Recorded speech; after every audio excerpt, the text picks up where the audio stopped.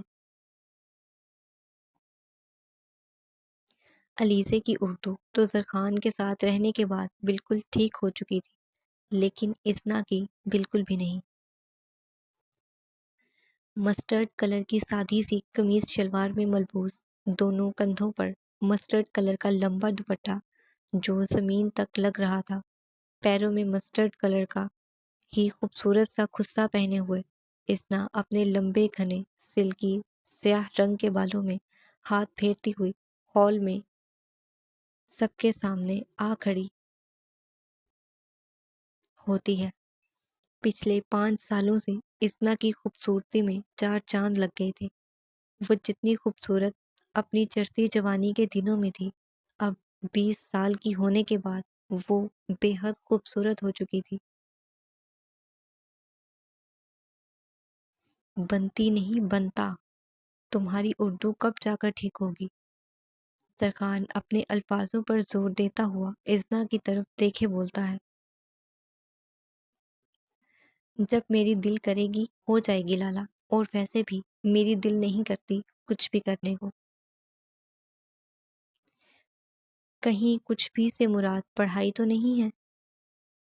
اسنا کہتی ہوئی اپنی امی اور ابو کے درمیان میں صوفے پر بیٹھتی ہے، اور اس کی بات سنے زرخان چھوٹی چھوٹی آنکھیں کرتا ہوا اسے گھوریاں کروانے کے انداز میں پوچھتا ہے۔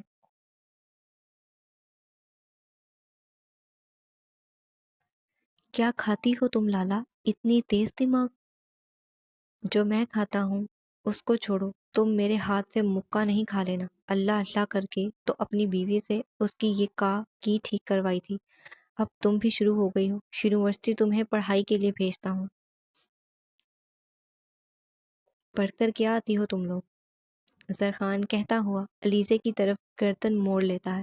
اسے جواب دینے سے پہلے ایک آئی برو اچکا کر حیران انداز میں دیکھنے لگتی ہے۔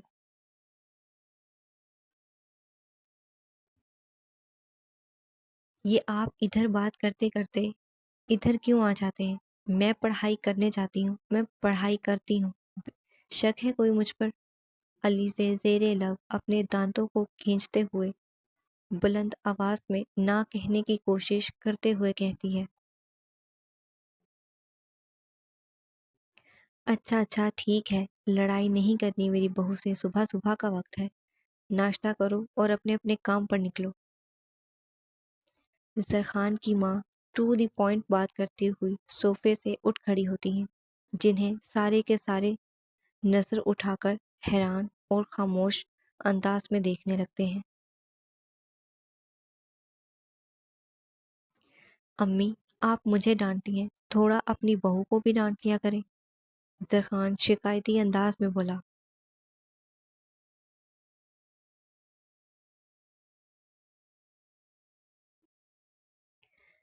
میری بہو ڈانٹ کھانے والے کام نہیں کرتی، البتہ اس کا شوہر ضرور کرتا ہے۔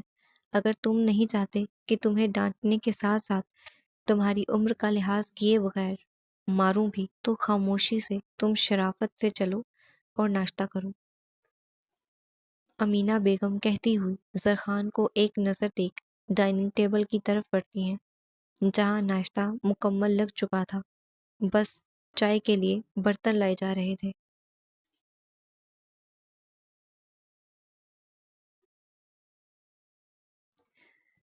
کسی کو بھیج کر وہاں سے اس مہمان کو بھی بلوا لو، ساتھ بیٹھ کر ناشتہ کرے گا، تو سب کا تعارف بھی ہو جائے گا۔ شمشیر صاحب صوفے سے اٹھتے ہوئے بلند آواز میں بولے، مہمان؟ کون سی مہمان؟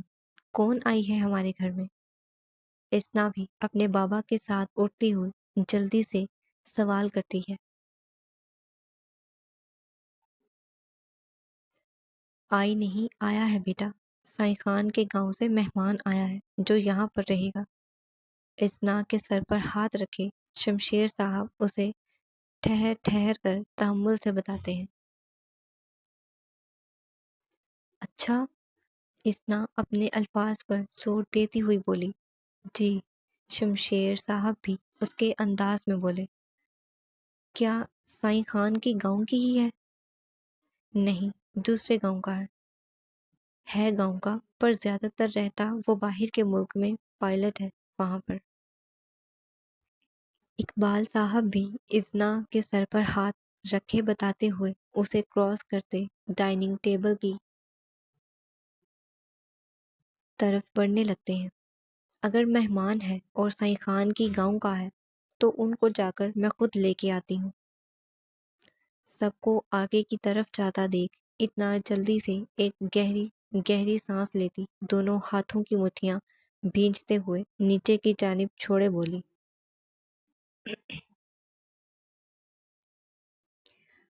اس کی ضرورت نہیں ہے، تم نے جا کے اگلے کا جینڈر ہی برباد کرنا ہے۔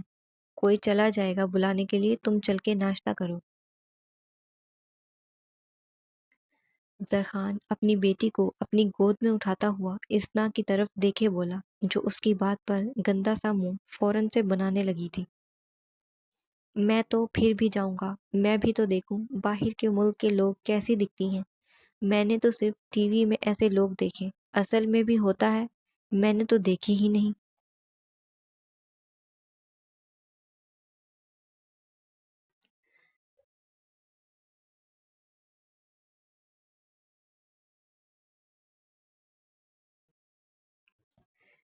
اپنے ذہن میں ٹی وی میں دیکھے مناظروں کو گردش کرواتی ہوئی اسنا ایک سوچ میں گم انداز میں بولی، جتنا تم ٹی وی میں دیکھ رہی ہو نا، تمہاری صحت کے لیے اتنا بہت ہے۔ اب چل کے ناشتہ کرتی ہوئی نظر آؤ مجھے تم، اور شرافت سے یونیورسٹی جانے کے لیے تیار ہو جاؤ۔ اسنا کی جانب دیکھتا ہوا صوفے کو کراس کیے ڈائننگ ٹیبل کی طرف بڑھتے ہوئے بولا، آگے زرخان اور اس کے پیچھے علیزے، جس کی نظریں اسنا پر ہی تھیں۔ ایسا تو کچھ نہیں ہوگی، میں تو جا کر دکھاؤں گا آپ کو لالا، اور ویسے بھی ٹی وی میں جو دیکھتے ہیں اور حقیقت میں جو دیکھتے ہیں دونوں میں بہت چینجز ہوتی ہیں، آپ مجھے گمراہ نہیں کرو۔ اسنا زرخان کی پشت کو دیکھتے ہوئے بولی، اور بولتے ہی علیزے کو کراس کرتی ہوئی حویلی سے باہر جانے کے لیے دروازے کی طرف بڑھتی ہے۔ بابا، میں مہمان کو لے کر آتا ہوں۔ اسنا اسنا کہتے ہی باہر بھاگ جاتی ہے، جبکہ اس کو جاتا دیکھ زرخان بلند آواز میں اسے پکارتا ہے، لیکن اس کی ہر پکار کو اگنور کرتی ہوئی اسنا اقبال صاحب کی حویلی کی طرف بڑھتی ہے، جہاں زرخان نیند سے اٹھ کر زمین پر پش اپ کرنے لگا ہوا تھا۔ ہلکی سی سپیڈ پر پنکھا چلا کر اس کے کان میں بلوٹوتھ میں چارجنگ نہیں تھی۔ اسنا اسنا کہتے ہی باہر بھاگ جاتی ہے، جبکہ اس کو جاتا دیکھ زرخان بلند آواز میں اسے پکارتا ہے، لیکن اس کی ہر پکار کو اگنور کرتی ہوئی اسنا اقبال صاحب کی حویلی کی طرف بڑھتی ہے، جہاں خاصدان نیند سے اٹھ کر زمین پر پش اپس کرنے میں لگا ہوا تھا، ہلکی سی سپیڈ پر پنکھا چلا کر۔ اس کے بلوٹوتھ میں چارجنگ نہیں تھی، اور باہر سے آنے والا شور اسے ہرگز پسند نہیں آ رہا تھا، کیونکہ حویلی سے چند فاصلے پر ہی مین سڑک شروع ہو جاتی تھی۔ اسے شور ہرگز پسند نہیں تھا، اس لیے وہ پنکھے کو ہلکی سی آواز میں چلا کر پش اپس کرنے میں لگا ہوا تھا۔ لیکن پنکھے کی سپیڈ بار بار فل ہوتی جا رہی تھی، جس کی وجہ سے اس کے دماغ کی رگیں تننے لگی تھیں۔ اسنا بنا بریک رکے اقبال صاحب کی حویلی میں دوڑتی ہوئی آتی ہے۔ پہلے نیچے ہال میں نظریں گھمائے خاصان کے وجود کو تلاش کرنے کی کوشش کرتی ہے۔ جو اس کو نظر نہیں آتا تو ایک نوکر سے خاصان کے بارے میں پوچھتی ہے، جو اسے اس کے گیسٹ روم میں ہونے کا بتاتا ہے۔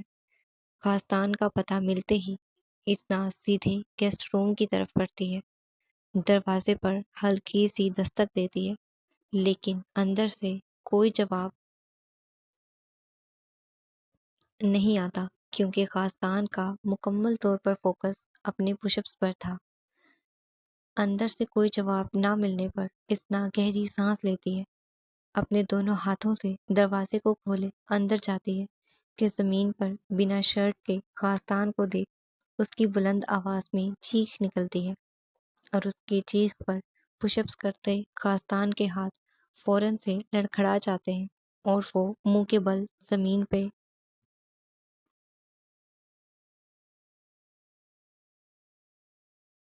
یا اللہ استغفر اللہ اپنی آنکھوں پر دونوں ہاتھ رکھے اپنا رخ پلٹتے ہوئے اسنا بولی، استغفر اللہ۔ بنا زمین سے اٹھے گردن موڑ کر اسنا کی جانب دیکھ کر حیران انداز میں بولا، نہیں میرا مطلب ہے کہ السلام علیکم، کیسی ہیں آپ؟ خاصان کی طرف اب بھی اسنا کی پشت تھی۔ ابھی تک تو میں الحمدللہ نیک جوان ہینڈسم تھا، لیکن اب مجھے جینڈر پرابلم ہونے لگ گئی ہے۔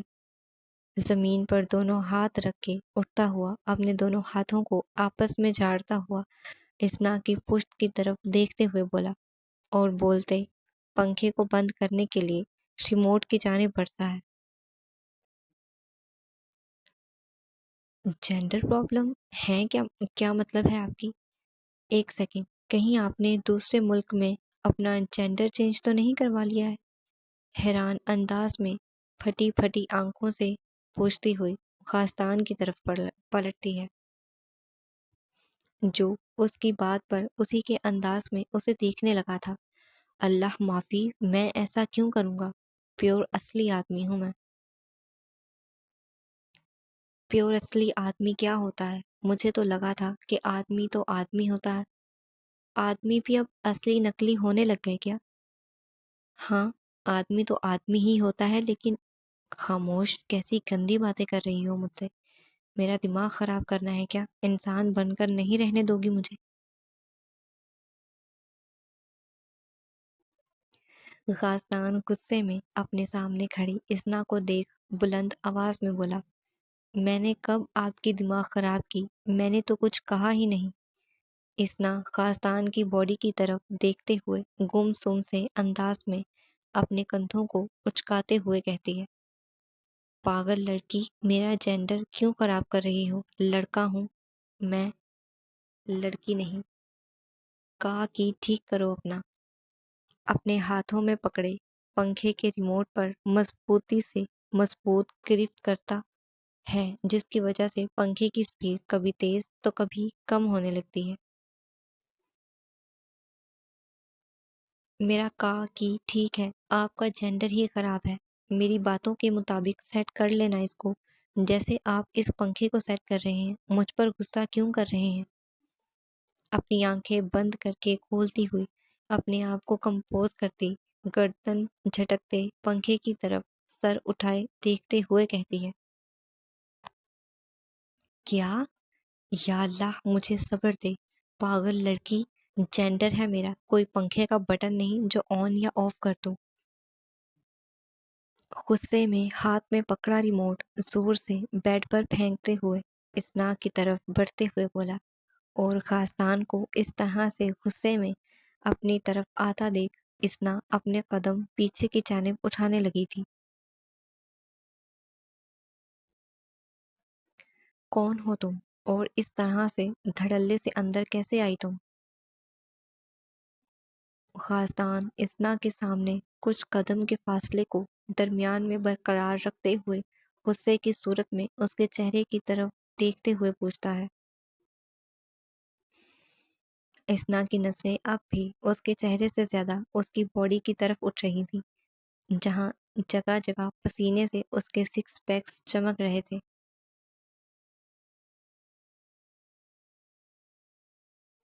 اگر آنکھوں کو میرا جسم دیکھ کر ٹھنڈک پہنچا دی ہو تو تھوڑا سا میری آنکھوں میں دیکھ کر میرے سوال کا جواب بھی دے دو۔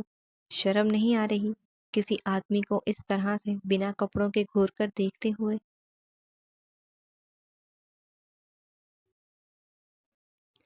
دونوں ہاتھ کمر پر رکھے غازدان غصے میں پوچھتا ہے۔ مجھے تو شرم آتا ہے، پر شاید آپ کو شرم نہیں آ رہا۔ آپ بھی تو میرے سامنے بنا کپڑوں کے کھڑی ہیں، آپ ہی کپڑے پہن لیں۔ سر اٹھائے، نظریں اٹھائے، غازدان کی آنکھوں میں اپنی خوبصورت سی بڑی بڑی آنکھوں سے دیکھتے ہوئے اسنا کہتی ہے، جس کے جواب میں غازدان کے پاس کچھ کہنے کے لیے نہیں بچا تھا۔ وہ غصے میں اپنے منہ میں زبان گھماتا ہوا اپنے بالوں میں ہاتھ پھیرتا کے چہرے کی طرف اپنی سخت اور سرد نگاہوں سے دیکھنے لگتا ہے۔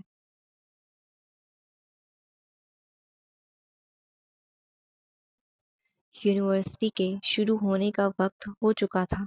سارے اسٹوڈنٹس یونیورسٹی میں آنے لگ گئے تھے، جبکہ اس یونیورسٹی کو چلانے والا اس وقت اپنے کمرے میں بیڈ پر ایک ہی پوزیشن میں کب سے لیٹا ہوا گہری نیند میں سویا پڑا تھا۔ آریان جس طرح سے بیڈ پر جا کر دیکھتا ہے، وہ اسی طرح سے اب تک لیٹا ہوا تھا۔ ایک لمحے کے لیے بھی اس کی آنکھ نہیں کھلی تھی، نہ ہی اس نے کروٹ لی تھی۔ یہاں وہ اپنی سکون کی نیند پوری کر رہا تھا، وہیں بنگلے میں امایا کی نیند، سکون سب حرام ہوا پڑا تھا۔ اسے مزید صبر نہیں ہو رہا تھا۔ بنگلے میں نوکروں کے آنے کے بعد وہ الہان کو ان کے حوالے کرتی، اسے ناشتہ کرواتی اور یونیورسٹی آنے کے لیے نکل جاتی ہے۔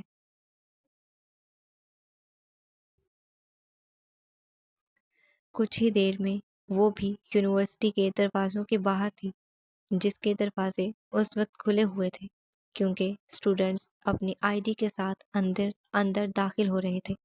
دروازے پر 3 گارڈز کھڑے ہوئے تھے جو ان کی چیکنگ کر رہے تھے۔ 2 ان کی آئی ڈیز کو چیک کرنے کے بعد انہیں اندر بھیج رہے تھے اور ایک ان کے بیگز کی چیکنگ کر رہا تھا۔ سارے اپنے اپنے کاموں میں مصروف ہوتے ہیں کہ امایا کی گاڑی کو یونیورسٹی میں داخل ہونے کے لیے سامنے 2 لمحے کے لیے پارک ہوتا دیکھ اسی وقت دروازے پر کھڑے گارڈز گاڑی کو یونیورسٹی میں آنے دینے کے لیے اسٹوڈنٹس کو ایک سائڈ پہ کرنے لگتے ہیں۔ وہ سائڈ پہ ہوتے ہیں، امایا گاڑی لے کر اندر داخل ہوتی ہے اور سیدھا یونیورسٹی کے اسی چوتھی بلڈنگ کی طرف لے جا کر پارک کرتی ہے جہاں اس وقت آریان کی گاڑی کھڑی ہوئی تھی۔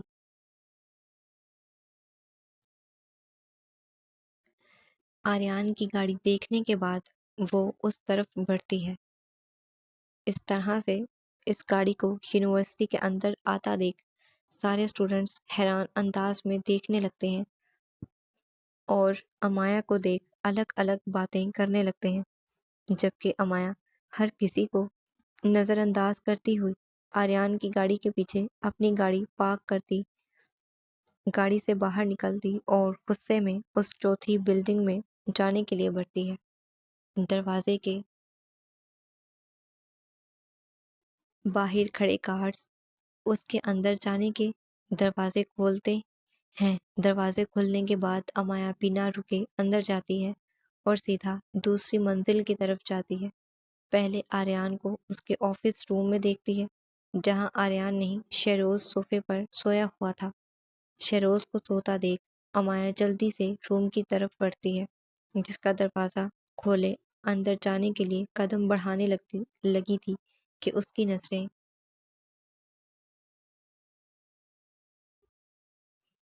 بیڈ پر گہری نیند میں سوتے ہوئے آریان پر پڑ جاتی ہیں۔ آریان کو سوتا دیکھ امایا کو سکون کی سانس نصیب ہوئی تھی۔ وہ ایک گہری سانس لیتی ہوئی اندر داخل ہوتی ہے اور آرام سے کمرے کے دروازے کو بند کرتی ہے۔ میری نیند حرام کرنے کے بعد میرے فونز نہ اٹھانے کتنے سکون سے یہاں سو رہے ہیں۔ بالکل آہستہ سی آواز میں خود سے کہتی ہوئی آریان کی طرف قدم بڑھا دیا اور اس کے سامنے آتی زمین پر گھٹنوں کے بل بیٹھتی ہوئی بیڈ پر اپنی کوہنی رکھے اپنے ہاتھوں پر اپنا چہرہ رکھے آریان کے چہرے کی طرف خاموش سکون دہ نظروں سے دیکھنے لگتی ہے۔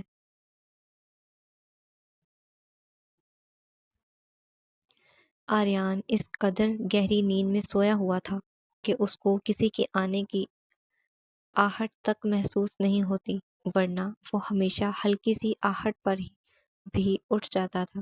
آریان کو اس طرح سے گہری نیند میں سوتا دیکھ امایا مسکراتے ہوئے خاموشی سے اسے دیکھ رہی تھی۔ اس کی نیند خراب نہ ہو جائے اس لیے وہ کچھ نہیں کہتی۔ امایا تو خاموشی سے آریان کے چہرے کا دیدار کر رہی تھی۔ اس کے چہرے پر اپنی نظریں جمائے مسکراتے ہوئے اسے دیکھے جا رہی تھی کہ اتنے میں اسٹوڈنٹس کے یونیورسٹی میں داخل ہونے کا شور شرابہ بڑھنے لگا تھا۔ آریان کی نیند خراب نہ ہو جائے اس لیے وہ جلدی سے اس کے پاس اٹھ کر کمرے کی کھڑکی کی طرف بڑھتی ہے۔ کھڑکی کھولے وہ یونیورسٹی میں آنے والے اسٹوڈنٹس کی طرف دیکھتی ہے جو اپنی کلاسز میں جانے کے لیے بڑھ رہے تھے، لیکن بلند آواز میں ہنستے ہوئے وہ سب شور مچا رہے تھے۔ امایا ایک نظر اسٹوڈنٹس کو تو ایک نظر آریان کو دیکھتے ہوئے جلدی سے کھڑکی کو اچھے سے بند کرتی، کھڑکی پر پردے ڈالے وہ کمرے کے دروازے سے بنا کوئی آواز کیے باہر نکل جاتی ہے اور بنا رکے وہ پہلی منزل سے گزرتی ہوئی وہ اس چوتھی عمارت سے باہر نکلتی ہے۔ سب اسٹوڈنٹس کو دیکھتی ہوئی ان کے یونیورسٹی کے اندر داخل ہونے والے دروازے پر جا رکتی ہے۔ امایا کو اچانک سے اپنے سامنے کھڑا دیکھ سارے اسٹوڈنٹس کے قدم ایک ہی جگہ پر رک گئے تھے۔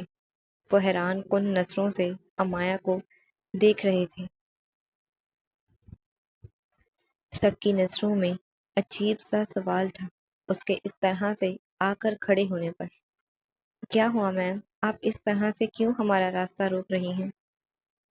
اسٹوڈنٹس کی بھیڑ میں سے ایک اسٹوڈنٹ دو چار اپنے سامنے ایک لڑکیوں کو کراس کرتے ہوئے امایا کے سامنے کھڑے ہو کر پوچھتا ہے، جس کو جواب میں کچھ بھی کہنے سے پہلے امایا ایک ہاتھ کمر پر رکھے اور دوسرا ہاتھ اپنے بالوں میں پھیرتی ہوئی گہری سانس بھرتی ہے۔ میں پہلی اور آخری بار ایک سوال کروں گی، اگر مجھے صحیح سے جواب دے دیا تو پھر تم لوگ اندر جا سکتے ہو، اور اگر تم لوگوں نے غلط جواب دیا تو تمہاری جتنی اب تک کی پڑھائی یہاں ہوئی ہے اس پر میں یہیں بریک لگوا دوں گی۔ اس یونیورسٹی میں پڑھنے کا سپنا صرف سپنا رہ جائے گا۔ جتنی تعلیم تم نے کر لی ہے یہاں پر وہ سب ضائع ہو جائے گی۔ امایا ان سارے اسٹوڈنٹس پر اپنی سخت نظریں ڈالتے ہوئے اتنی بلند آواز میں کہتی ہے کہ اس کے آس پاس موجود سارے کے سارے اسٹوڈنٹس اچھے سے اس کی بات سن سکیں۔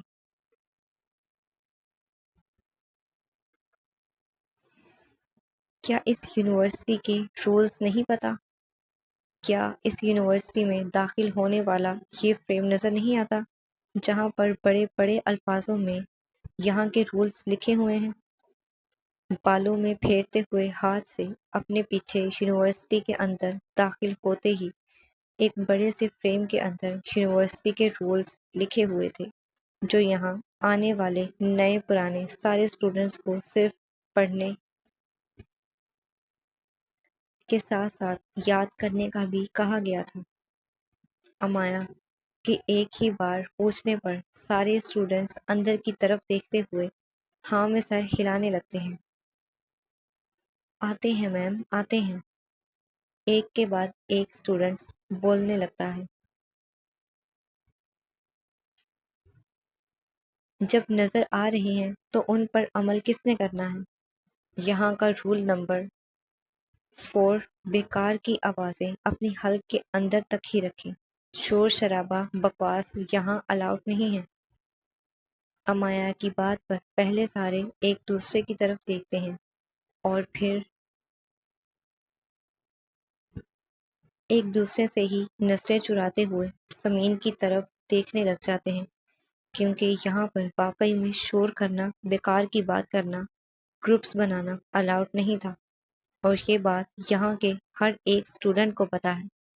پر اس وقت سب کے ذہن میں آریان یہاں نہیں تھا، اور اسی وجہ سے وہ سب شور کر رہے تھے، جبکہ در حقیقت وہی آرام کر رہا تھا جس کا آرام کرنا ان سارے اسٹوڈنٹس نے تقریباً برباد کر دیا تھا۔ مجھے بالکل فرق نہیں پڑتا تم لوگ اپنی کلاس میں کتنا شور کرتے ہو، اپنی پروفیسرز کو کتنا تنگ کرتے ہو، ان کی بات مانتے ہو یا نہیں، پر میری بات کان کھول کر سن لو۔ میرا شوہر اس وقت بڑی مشکلوں سے آرام کرنے کی کوشش کر رہا ہے۔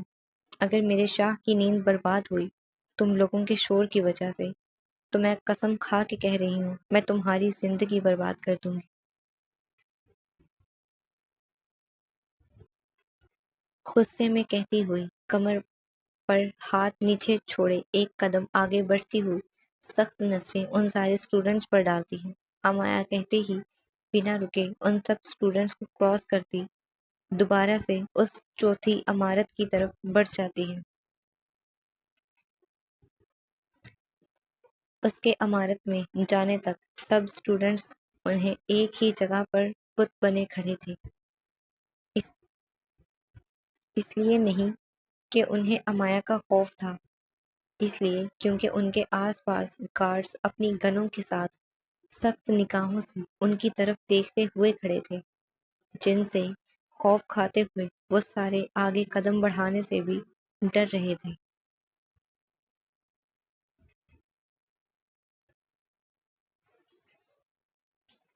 امایا دوبارہ سے عمارت میں جاتی ہے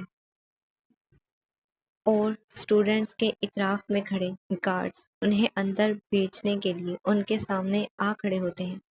ایک ایک کر سارے اسٹوڈنٹس اپنی اپنی کلاسوں میں خاموشی سے جانے لگتے ہیں۔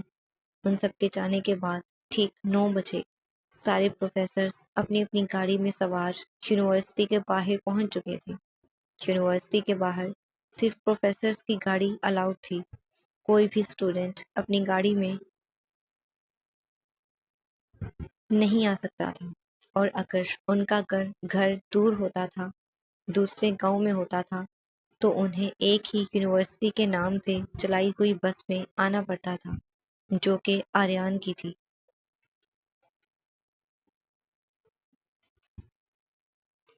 اس وقت بھی پارکنگ ایریا میں ایک بڑی بس اور اس کے ساتھ قطار سے لائن میں سارے پروفیسرز کی گاڑیاں اور بائک کھڑی تھیں۔ وہ انہیں وہاں پارک کرتے اپنے آئی ڈی کارڈ سے گارڈز کو چیکنگ کرواتے ہیں، اور پھر یونیورسٹی میں آتے ہیں، پہلے رجسٹر پیپر پر اپنے سگنیچرز کرتے، اپنی حاضری لگواتے، اور اس کے بعد اسٹوڈنٹس کے رجسٹرز لے کر وہ اپنی اپنی کلاس میں چلے جاتے ہیں۔ سارے اسٹوڈنٹس اور پروفیسرز کو ان کی کلاسوں میں بھیجنے کے بعد گارڈز بھی اپنی اپنی پوزیشنز پر جا کھڑے ہوتے ہیں۔ یونیورسٹی کے دروازے بند ہو چکے تھے۔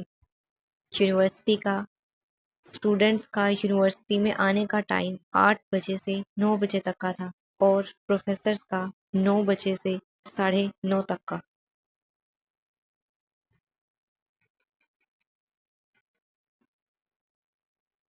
امایا بھی غصے میں آریان کے کمرے کی طرف جلد بازی میں قدم اٹھائے بڑھ رہی تھی۔ کمرے کا دروازہ کھولے اندر داخل ہوتی ہے کہ سامنے آریان کو کمرے کی کھڑکی کے ایک دروازے سے ٹیک لگائے۔ آریان کو کھڑا دیکھ امایا کے قدم وہیں رک گئے تھے۔ اس کے خیال میں وہ اب تک سو جو رہا تھا، پر وہ کب سے اس کو جھانسے کی رانی بنے دیکھ فخریہ انداز میں مسکرا رہا تھا۔ امایا کو اپنے پیچھے محسوس کرتا آریان جلدی سے واپس سے سنجیدہ ہو جاتا ہے۔ شاہ امایا کمرے میں آتے ہی جھجکتے ہوئے کمرے کے دروازے کو بند کرتی آریان کو پکارتی ہے۔ امایا کی آواز پر جلدی سے پلٹ کر اس کی طرف اسی طرح کھڑے ہو کر کچھ بھی کہنے سے پہلے امایا کو اچھے سے دیکھتا ہے۔ یہاں کیا کر رہی ہو؟ آریان تھوڑا سخت انداز میں پوچھتا ہے۔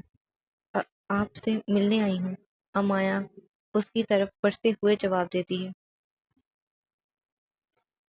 کس وجہ سے؟ آریان نے دو ٹوک انداز میں پوچھا۔ کیا مجھے اپنے شوہر سے ملنے کے لیے کسی وجہ کی ضرورت پڑے گی؟ امایا کہتی ہوئی آریان کے بالکل پاس آ جاتی ہے۔ وہ مزید اس کے قریب ہوتی اس سے پہلے ہی آریان اسے کراس کرتا ہوا ڈریسنگ روم کی طرف بڑھنے کے لیے اپنے قدم اٹھا لیتا ہے۔ اسے اس طرح سے جاتا دیکھ امایا فوراً سے جلدی سے اس کی طرف معصوم بچوں کی طرح منہ بناتے ہوئے پلٹی تھی۔ ہاں بالکل، کسی اہم وجہ سے ہی اب تمہاری اور میری بات اور ملاقات ہوگی۔ اگر کوئی ضروری کام نہیں ہے تو جاؤ یہاں سے، کیونکہ مجھے بہت اہم کام کرنے ہیں ابھی۔ ڈریسنگ روم کی طرف مسلسل اپنے قدم بڑھاتے ہوئے بولا۔ شاہ اب ایسے تو نہیں کریں، آنکھوں میں نمی بھرے آریان کے رویے پر مدھم سی آواز میں بولی۔ میں تو کچھ بھی نہیں کر رہا، تم ہی تنگ کر رہی ہو مجھے۔ بنا امایا کی طرف دیکھے امایا کے لہجے میں نمی اچھے سے محسوس کرتا ہوا ڈریسنگ روم کے پاس 2 سے 4 قدم کے فاصلے پر کھڑا ہو کر رک کر پہلے گردن موڑے امایا کی طرف دیکھتا ہے جو بیڈ کی دوسری طرف کھڑی اپنے دونوں ہاتھوں میں دوپٹے کو کھینچ رہی تھی۔ پہلے اس کی طرف گردن موڑتا ہے اور پھر مکمل رخ اس کی طرف کرتا ہوا کہتا ہے۔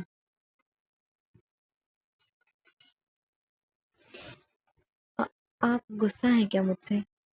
اپنے آنسوؤں کو روکنے کی کوشش کرتی ہوئی آریان کی طرف چھوٹے چھوٹے قدم اٹھائے بڑھتے ہوئے پوچھتی ہے، جو اس کو اپنی طرف آتا دیکھ اب ایک ہی جگہ پر دونوں ہاتھ سینے پر باندھے کھڑا ہو گیا تھا۔ میں میں تم سے غصہ ہونے والا کون ہوتا ہوں؟ اپنے کندھے اچکاتے ہوئے پوچھتا ہے۔ میرے شوہر ہوتے ہیں، فوراً سے پیشتر اپنے الفاظوں پر زور دیتے ہوئے کہتی ہے۔ شوہر؟ کون سا شوہر؟ میں کب سے تمہارا شوہر بن گیا؟ تم تو مجھے اپنا شوہر مانتی ہی نہیں ہونا۔ آریان شدید غصے میں اپنے دونوں ہاتھ سینے سے نیچے چھوڑے امایا کی طرف قدم بڑھاتے ہوئے ایک آئی برو اٹھائے پوچھتا ہے۔ جی نہیں، ایسا کچھ نہیں ہے، میں اپنے پورے دل سے آپ کو شوہر مانتی ہوں۔ آریان کے کہنے پر اب بھی امایا جلدی سے اس کی طرف مزید بڑھتے ہوئے کہتی ہے اور کہتے ہی اس کے سامنے ایک قدم کے فاصلے پر آ کھڑی ہوتی ہے۔ آریان کا ہاتھ اپنے ہاتھ میں پکڑنے کی کوشش کرتی ہے، لیکن امایا کے ہاتھوں میں آریان کا ہاتھ آتا اس سے پہلے ہی وہ کہتے ہوئے نفی میں سر ہلاتا ڈریسنگ روم میں داخل ہو جاتا ہے۔ مجھے پتا ہے جتنے دل سے تم مجھے اپنا شوہر مانتی ہو، مجھے مزید غصہ مت دلاؤ اور جاؤ یہاں سے ابھی۔ بنا امایا کو دیکھ کر بولا۔ اس کے اس طرح سے کہ میں نے اپنی نمی کو ضبط کرتی امایا مزید ضبط نہ کر پائی اور اسی لمحے رونا شروع کر دیتی ہے۔ ایسے کیسے جاؤں؟ آپ ناراض ہیں مجھ سے، جب تک آپ راضی نہیں ہو جاتے میں کہیں نہیں جا رہی۔ امایا اپنے آنسوؤں کو آنکھوں سے نکل کر گال پر بہنے سے روکنے کے لیے سبکی لیتے ہوئے نہ سنائی دینے والی آواز میں کہتی ہے۔ اس کی آواز آہستہ تھی پر پھر بھی وہ آریان تک پہنچ گئی تھی۔ جسے سن کر آریان ڈریسنگ روم میں داخل ہوتا ہوتا رک گیا تھا۔ مجھے راضی تم نہیں کر پاؤ گی، اس لیے یہ خیال اپنے ذہن سے نکال لو۔ اب بھی امایا کی طرف نہ پلٹتے ہوئے بولا۔ وہ اس کی نم آواز سے اس کی آنکھوں سے بہتے آنسوؤں کا اندازہ لگا چکا تھا۔ اور اگر میں نے راضی کر لیا تو؟ اپنے ہاتھوں کی پشت سے جلدی سے آنسوؤں کو صاف کرتی ہوئی آریان کے پاس آتے ہوئے بولی۔ امایا آریان تک پہنچتی ہے اور آریان اپنا رخ موڑتا ہے۔ وہ جیسے ہی پلٹتا ہے، اس کی نظریں اپنے نہ ہونے کے برابر فاصلے پر کھڑی امایا کی نم آنکھوں پر اس کے آنسوؤں سے بھیگے ہوئے گالوں پر پڑتی ہے، جہاں سے اس کے آنسوؤں کو صاف کرنے کی ناکام کوششیں صاف نظر آ رہی تھی۔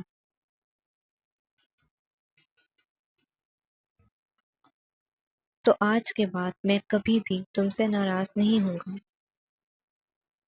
لیکن بشرط یہ کہ راضی میرے طریقے سے کرنا پڑے گا تمہیں۔ بولو، کر لو گی؟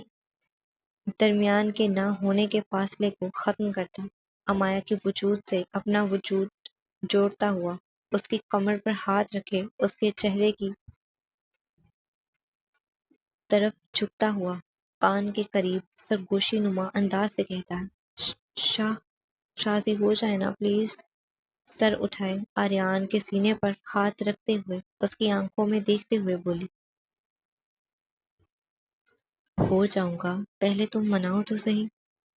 بھاری آواز میں پر سرگوشی کے ساتھ بولا، کمر پر رکھا ہاتھ دھیرے دھیرے اوپر کی طرف بڑھا رہا تھا۔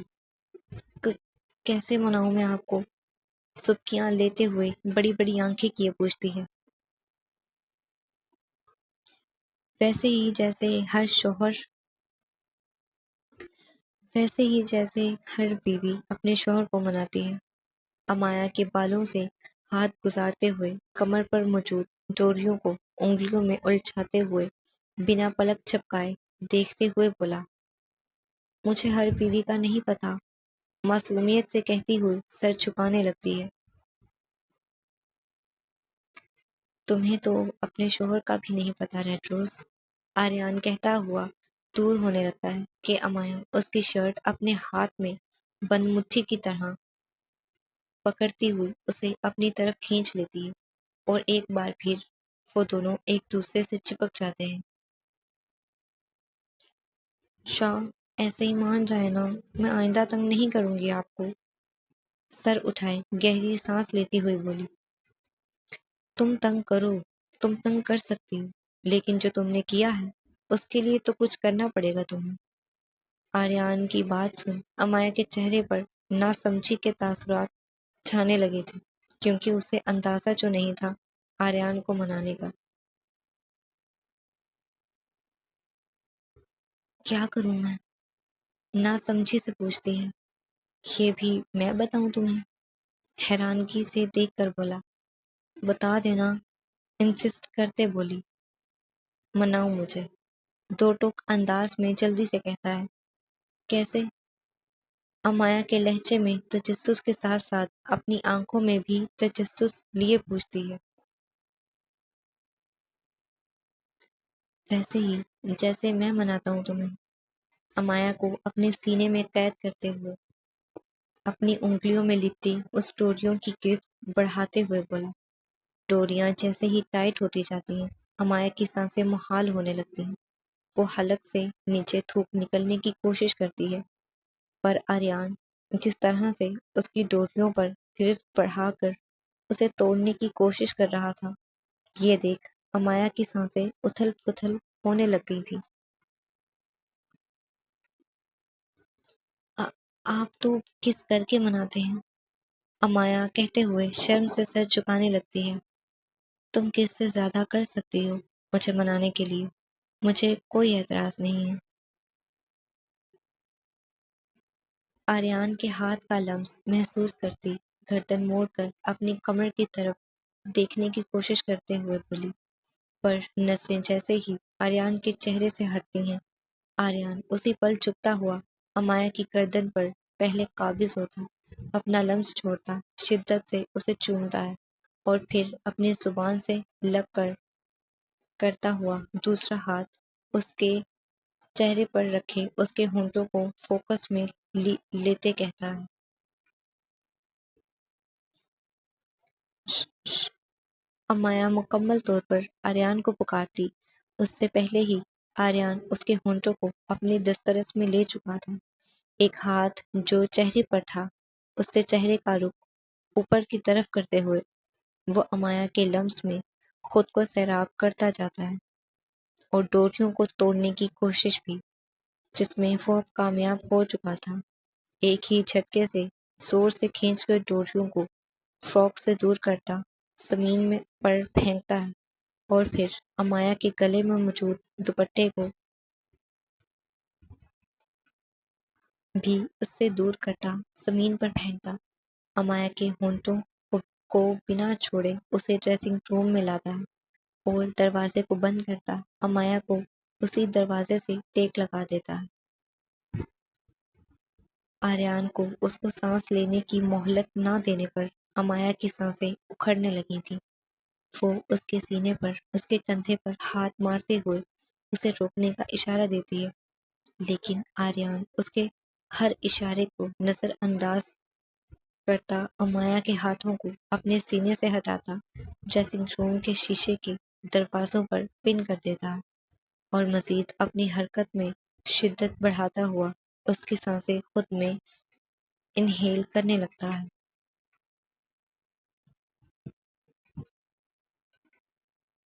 اس کے عمل کی شدت سے، اس کے لبوں کو دسترس میں لینے کی حرکت سے امایا کو اس کے غصے کا اندازہ ہو رہا تھا، پر وہ پھر بھی سانس لینے کے لیے اسے خود سے دور کرنے کی کوشش کرتی ہے، پر آریان دور نہیں ہوتا اور تقریباً 60 منٹ سے وہ ایسے ہی اس کے لمس کی مزے لیتا رہتا ہے۔ جب امایا کی دھڑکنوں پر غور کرتا ہے جو بے لگام ہوئی پڑی تھی، انہیں سننے کے بعد ہی آریان کچھ لمحوں کے لیے اس کے لبوں کو رہائی دیتا ہے۔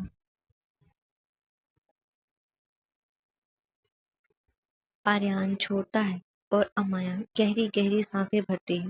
اسے گہری سانسیں لیتا دیکھ آریان کی نظر اس کے دل کے مقام پر تھی، جہاں کا رقص دیکھ اس کے لبوں پر مسکراہٹ چھانے لگی تھی۔ اس طرح سے کیوں دیکھ رہے ہیں؟ امایا سانس لینے کی کوشش کرتے ہوئے پوچھتی ہے۔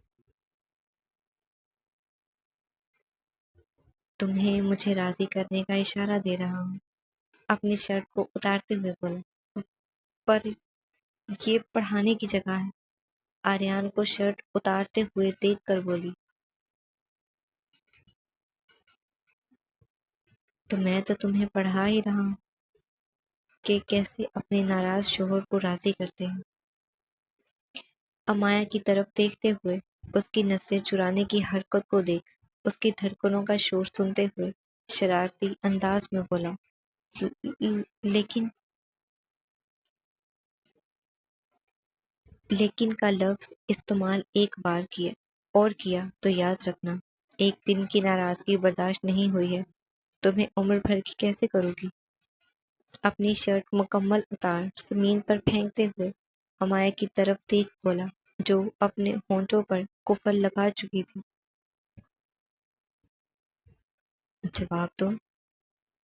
دینے کی ضرورت نہیں ہے، امایا کہتی ہوئی آریان کے پاس جاتی ایک ہاتھ اس کے چہرے پر اور دوسرا ہاتھ اس کی گردن پر رکھے اب خود اس کے ہونٹوں پر قابض ہوتی ہے۔ امایا کی حرکت پر آریان کے دل میں سکون کی لہر آئی تھی۔ وہ اس کی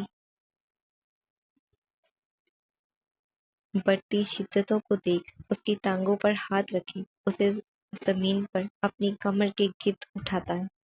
امایا آریان کی کمر کے گرد اپنی ٹانگوں کا حصار باندھتے ہوئے آریان کے ہر عمل میں اس کا ساتھ دینے لگی تھی۔ امایا کے لبوں کا لمس خود میں اتارتے ہوئے اس کے ہونٹوں کو چھوڑتا ہوا اسے شیشے کے باکس پر لے جا بیٹھتا ہے، جہاں آریان کی برانڈڈ گھڑیاں، کفلنگز اور بھی بہت سی چیزیں موجود تھیں۔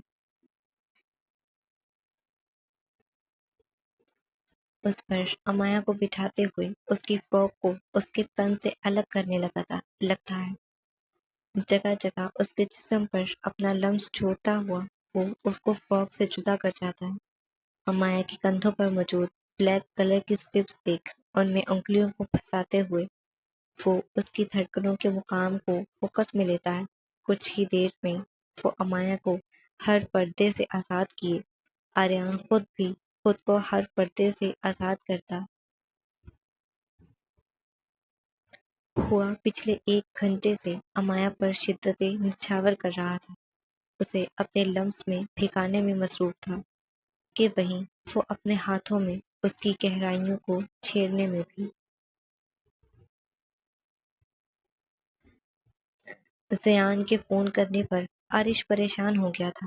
یحییٰ شاہ اور عباس کی بنتی جو نہیں تھی، کہیں عباس اس پر ہاتھ نہ اٹھا لے، یہی سوچتے ہوئے عارش جلدی سے فون بند کرتا، اپنے ساتھ والی سیٹ پر بیٹھے لاہور جانے کے بجائے وہ اپنے سسرال جانے کا راستہ طے کرتا۔ عارش کے جانے کے بعد ادا کچھ دیر تو وہیں اسی بنگلے میں رہتی ہے، لیکن پھر وہ بھی کوٹھے پر جانے کے لیے نکل پڑتی ہے۔ وہ پیچھے کے راستے سے اپنی گاڑی میں ڈرائیور کے ساتھ ہی جاتی ہے تاکہ کسی کی نظروں میں نہ آ سکے۔ کچھ ہی دیر میں وہ کوٹھے کے باہر موجود تھی، لیکن اپنے کمرے کی کھڑکی سے اندر جانے والی جگہ پر کھڑکی سے اندر جاتی ہے۔ جلدی سے اپنے دوسرے سفید رنگ کی ریشمی لمبی فراک کو پیروں سے تھوڑی سی ہی اوپر تھی وہ کپڑے پہنتی ہے۔ پیروں میں پائل، بالوں کو ہلکے سے جوڑے کی شکل میں بنائے وہ سفید فراک کے ساتھ سرخ رنگ کا دوپٹہ اپنے کندھے سے لے کر کمر تک باندھتی ہوئی ایک گہری سانس لیتی ہال میں جاتی ہے۔ ادا کو دیکھ کچھ ناشتہ کرتی لڑکیاں تو کچھ جگہ کی صفائی کرتی لڑکیاں خوشی سے مسکرا اٹھتی ہیں۔ وہ اپنے ساتھ ناشتہ کرنے کے لیے ادا کو بلانے لگتی ہیں۔ ادا بھی ان سب کو مسکراتا دیکھ ان کے ساتھ جا کر ناشتہ کرنے لگتی ہے۔ مالا حویلی میں عارش کے آنے کا انتظار کر رہی تھی۔ وہ ارباز کو بھی تیار کر چکی تھی لاہور لے جانے کے لیے، لیکن عارش لاہور کی بجائے کہیں اور سفر طے کر رہا تھا۔ کہاں رہ گئے ہیں آپ عارش؟ مجھے تو جلدی جلدی کہہ کر تیار کروا دیا اور خود تو آئے ہی نہیں۔ ارباز کے ساتھ کمرے میں موجود ڈریسنگ ٹیبل کے شیشے میں سرسری سی نظر خود پر ڈالتے ہوئے عارش کو فون لگاتے ہوئے کہتی ہے۔ فاسٹ ڈرائیونگ کرنے کی وجہ سے عارش کو فون کی وائبریشن محسوس نہیں ہوتی۔ وہ سب گاڑی کی سپیڈ تیز سے تیز کرتے ہوئے اپنے بابا کے پاس پہنچنا چاہ رہے تھے۔ زیان عباس کے پیچھے پنچایت گیا تھا۔ اسے اپنے کام کے سلسلے میں اسے ایک پروجیکٹ پر فوری طور پر عباس کی دستخط چاہیے تھے، لیکن پنچایت میں آج زیادہ لوگوں کو نہ دیکھ کر عباس کو نہ دیکھ زیان پریشانی سے جلدی سے عارش کو فون ملا دیتا ہے۔ ابھی انتظار کرتے کرتے زیان بھی واپس حویلی میں آ گیا تھا۔ السلام علیکم بابا۔ زیان کو حویلی میں آتا دیکھ ابیہا کے ساتھ کھیلتا ہوا روحان جلدی سے سلام کرتا ہے۔ وعلیکم السلام، کھیل رہے ہو؟ ٹیوشن نہیں گئے؟ زیان تھکے ہوئے انداز میں پوچھتا ہے۔ اس کو جواب دینے سے پہلے روحان جلدی سے اس کے پاس آتا اس کے سامنے کھڑا ہوتا ہے۔ وہ میں ابیہا کو پڑھا رہا تھا۔ روحان سر اٹھائے بولا۔ ابیہا کو تم پڑھا رہے تھے؟ بیٹا جی پہلے خود کو ABC اچھے سے پڑھ کر سیکھ لو، پھر کسی کو کچھ سکھانا۔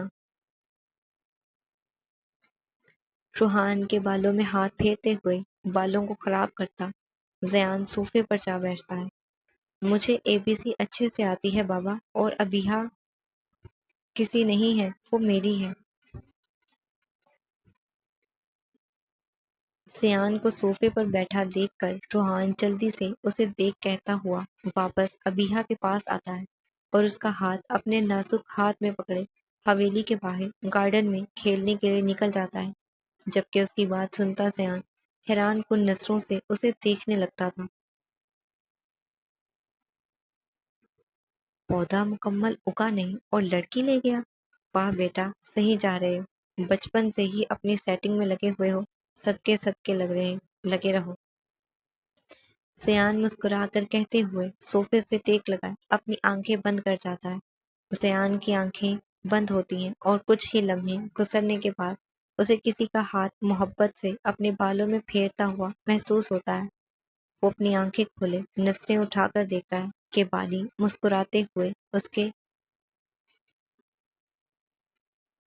دائیں طرف کھڑے اس کے بالوں میں ہاتھ پھیر رہی تھی، جسے دیکھ سیان بھی سکون کی سانس لیتے ہوئے مسکرانے لگ پڑتا ہے۔